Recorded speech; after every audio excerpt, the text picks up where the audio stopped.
In the dead silence of rural Montana, where moonlight barely touched the frost-bitten pines and the wind carried whispers instead of leaves, a family of four moved into an old Victorian house known locally as the Hollow One, a place untouched by time and avoided by even the most skeptical locals who murmured about the original owners vanishing without a trace in 1897 after reportedly hearing voices beneath the floorboards. But Daniel and his wife Rebecca, who had left their hectic lives in Chicago for peace, dismissed the tales as hick superstition, until their 7-year-old daughter Ellie began talking to the tall man in the closet whose voice sounded like broken glass and who smiled too wide, and soon after, Daniel discovered long, deep claw marks inside the walls, as if something had been trying to crawl out, not in, and their 5-month-old son began crying blood-red tears that scalded his skin as if something inside him was trying to burn its way out.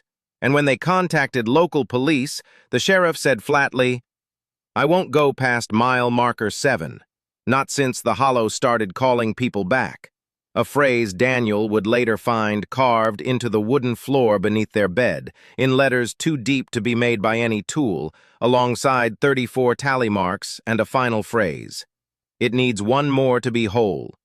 And at night, doors slammed shut on their own, muffled screaming echoed from the attic, and Daniel's dreams were plagued by the image of Rebecca stitched to the walls by her own hair, smiling at him as worms crawled out of her eye sockets, whispering, "She said yes, will you?" While shadows grew teeth and light bulbs filled with black fluid that hissed like snakes.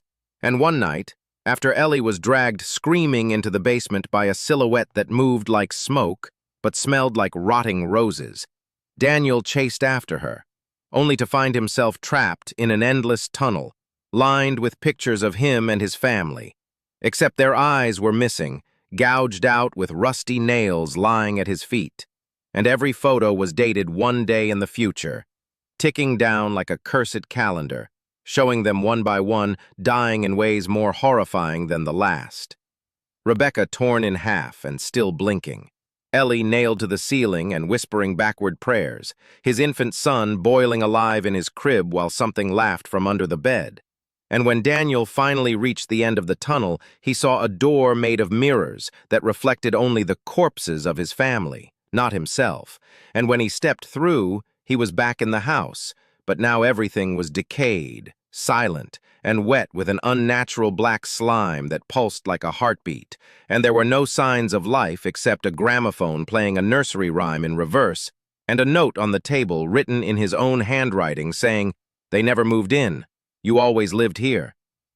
And suddenly he remembered things he never lived, like dying over and over again, choking on centipedes, watching his skin peel away while voices told him secrets about hell's architecture. And then the mirror showed him not as a man, but as a hollowed, screaming shell, mouth open wide as if it had been ripped that way. And behind him stood the tall man, now clearly visible, with skin like wax melted over bone and fingers too long to be human, who whispered in a dozen overlapping voices, "The house feeds on memory, on denial. You built it with every lie you told yourself."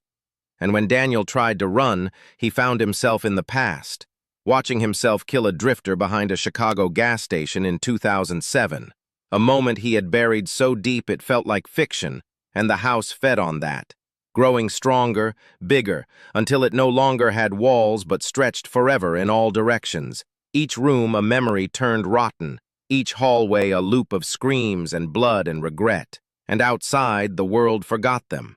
Their phone lines never existed, the postal records erased, and the town of White Hollow no longer appeared on any map, as if the house had pulled reality around itself like a shroud, until one day, years later, hikers found the ruins of an old Victorian estate, deep in the woods with no road leading to it.